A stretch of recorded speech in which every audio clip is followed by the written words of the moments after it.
حقیقت یہ ہے کہ اپنے اعمال سے ڈر لگتا ہے. دنیا کی لالچ میں ہم گمراہ ہو گئے, حق بات کرنے کو جگر لگتا ہے. محترم سامعین, میرے خوابوں کا بھارت یعنی ایک ایسا خواب جو میں بھارت کے لیے تصور کرتی ہوں, ایک ایسا سپنا جسے میں حقیقت سے بدلنا چاہتی ہوں. میرے خوابوں کا بھارت یعنی جہاں ہر کوئی خوشی خوشی اپنی زندگی بسر کرے, تو جو چاہے حاصل کرے, جسے جیسی زندگی گزارنا ہے گزارے. محترم سامعین, بھارت ایک ایسا ملک ہے جہاں کئی مذہب کے ماننے والے رہتے ہیں. مسلم, ہندو, سکھ, عیسائی جیسے طرح طرح کے مذہب کے لوگ یہاں رہتے ہیں. کہنے کو تو آج بھی کہا جاتا ہے کہ بھارت میں ہر مذہب کے لوگ ایک دوسرے کے ساتھ محبت و خلوص سے رہتے ہیں. لیکن آج ملک کی حالت دیکھ کر مجھے یہ محسوس ہوتا ہے کہ نہیں, یہ میرے خوابوں کا بھارت نہیں ہے. میرے خوابوں کا بھارت وہ ہے جہاں مذہب کے لوگ یکسانیت کے ساتھ رہے, جہاں کسی کے مذہب کے ساتھ ناانصافی نہ ہو, کسی کے مذہب کے ساتھ زیادتی نہ ہو. میرے خوابوں کا بھارت یعنی جہاں ہر مذہب کے ماننے والوں کی عزت کی جائے. لیکن میرے خوابوں کے مطابق ایسا کچھ نہیں ہے. یہاں تو مسلمان کو ملک سے نکالنے کے لیے طرح طرح کے نئے نئے پلانز بنائے گئے, CAB, NRC جیسے کئی نئے مرحلے قائم کیے گئے, جسے ختم کرنے کے لیے ہمارے گھر کی عورتیں شاہین باغ میں لڑتی رہی. کیا کسی نے سوچا تھا کہ آزادی ملنے کے بعد بھی بھارت میں رہنے کے لیے اس طرح سے شاہین باغ میں لڑنا پڑے گا؟ جبکہ ہمارے عظیم ہستیوں نے یہ صاف کہا ہے کہ یہ بھارت ہر مذہب کے ماننے والوں کا بھارت ہے. پھر یہ ناانصافی مسلمانوں کے ساتھ ہوتی ہے. یہ تو نہیں تھا میرے خوابوں کا بھارت. میرے خوابوں کا بھارت جہاں ہر مذہب کو عزت دی جائے, جہاں ہر مذہب کے ماننے والوں کی عزت کی جائے, اور کوئی اگر کسی کے مذہب کے خلاف بولے تو اسے سزا دی جائے.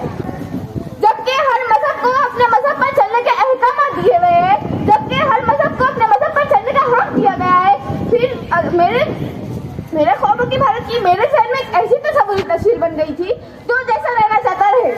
اگر ایک مسلم عورت یا لڑکی برقع اور حجاب پہنے تو کسی کو اعتراض نہ ہو.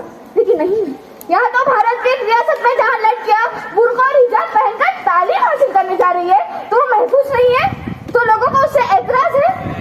یہ کس نے بکھیر دی ہے قلعوں میں قینچیاں, یہ کس نے بکھیر دی ہے قلعوں میں قینچیاں, یہ کس کو خوف ہے میری اونچی اڑان سے. محترم سامعین, ایک ہندو ٹیکا لگاتا ہے, ایک سکھ پگڑی پہنتا ہے. کیا کبھی ہندو کو ٹیکا لگانے سے روکا گیا؟ کیا کبھی سکھ کو پگڑی پہننے سے روکا گیا؟ پھر مسلمان کی عزت, شان و شوکت کو ہی کیوں برقع اور حجاب پہننے سے روکا جا رہا ہے؟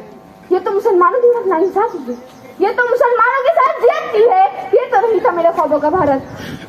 میرے خوابوں کا بھارت ہمیشہ سے وہ رہا ہے جہاں ہر مذہب کے ماننے والوں کی عزت کی جائے, جہاں ہر مذہب کے, ہر دھرم کے, ہر سماج کے لوگوں کو یکساں نظروں سے دیکھا جائے.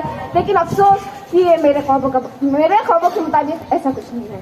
لیکن میں یہاں کھڑے رہ کر یہ دعوے کے ساتھ کہہ سکتی ہوں کہ ہم مسلمانوں کے لیے ہمارا ملک ہماری جان سے بھی زیادہ پیارا ہے. ہم مسلمان کل بھی اپنے ملک سے اتنی محبت کرتے تھے, آج بھی اپنے ملک سے اتنی محبت کرتے ہیں, اور انشاءاللہ ہمیشہ کرتے رہیں گے. اللہ ہمارے ملک کو ترقی دے اور لوگوں میں آپس میں بھائی چارہ قائم کرے. ایک شعر کہہ کر اپنی جگہ لینا چاہوں گی. اگر کوئی خلاف ہے تو ہونے دو, جا تھوڑی ہے یہ سب دھواں ہے, کوئی آسماں تھوڑی ہے. لگے گی آگ تو آئیں گے گھر عزت میں, لگے گی آگ تو آئیں گے گھر عزت میں. یہاں پر صرف ہمارا مقام تھوڑی ہے. ہمارے منہ سے جو نکلے وہی صداقت ہے, ہمارے منہ سے جو نکلے وہی صداقت ہے, ہمارے منہ میں تمہاری صداقت تھوڑی ہے. میں جانتی ہوں کہ دشمن کم نہیں ہے, میں جانتی ہوں کہ دشمن کم نہیں ہے, لیکن ہماری طرح دل پہ جا تھوڑی ہے. یہ جو آج صاحب مسند ہے کل نہیں ہوگے, یہ جو آج صاحب مسند ہے کل نہیں ہوگے. کرایہ دار ذاتی مکان تھوڑی ہے. سبھی کا خون شامل یہاں کی مٹی میں, سبھی کا خون شامل یہاں کی مٹی میں. کسی کے باپ کا ہندوستان تھوڑی ہے. جزاک اللہ.